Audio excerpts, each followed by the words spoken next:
Mesdames et messieurs, abonnés de L2A TV, merci de nous retrouver cette semaine encore pour de nouvelles informations internationales.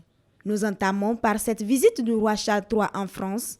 Ce mercredi 20 septembre, le souverain du Royaume-Uni et son épouse la reine Camilla ont entamé une visite d'État de 3 jours. Reporté maintes fois à cause des manifestations contre la réforme des retraites en France, Charles III s'est rendu enfin au pays d'Emmanuel Macron. Il s'agit ainsi de sa première visite officielle à Paris en tant que roi.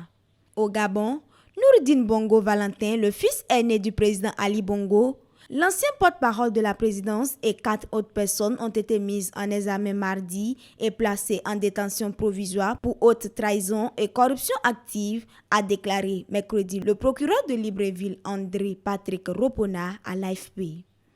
Direction New York où se tient depuis ce mardi 19 septembre 2023 la 78e session de l'Assemblée générale de l'ONU au siège new-yorkais de l'institution.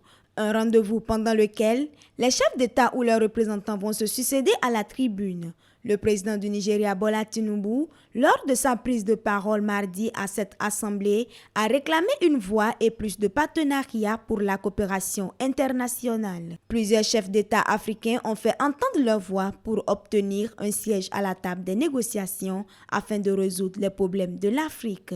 Autre nouvelle, 2 journalistes français ont été expulsés mercredi du Maroc où ils travaillaient sur un article sur les autorités et le système sécuritaire, a indiqué l'un des reporters à l'AFP. Il s'agit de Quentin Moulin, rédacteur en chef adjoint du service international de la revue française Marianne, et Thérèse Di Campo, photographe indépendante.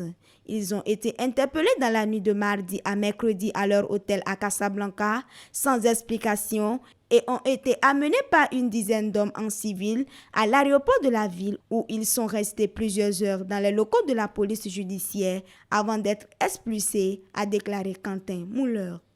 Pour finir, au Nigeria, une enquête criminelle spéciale a été ouverte pour élucider les circonstances de la mort de Mohbad, une star de la musique afrobeat, a fait savoir lundi la police de l'État de Lagos lors d'une conférence de presse. Les circonstances floues de son décès ont provoqué une vague d'émotion et d'indignation au Nigeria où l'artiste est très populaire. Âgé de 27 ans, Mohbad, de son vrai nom Ileri Oluwa Oladimeji Alobo, est décédé le 12 septembre à Lagos. C'est tout pour cette semaine. On se retrouve la semaine prochaine pour de nouvelles informations.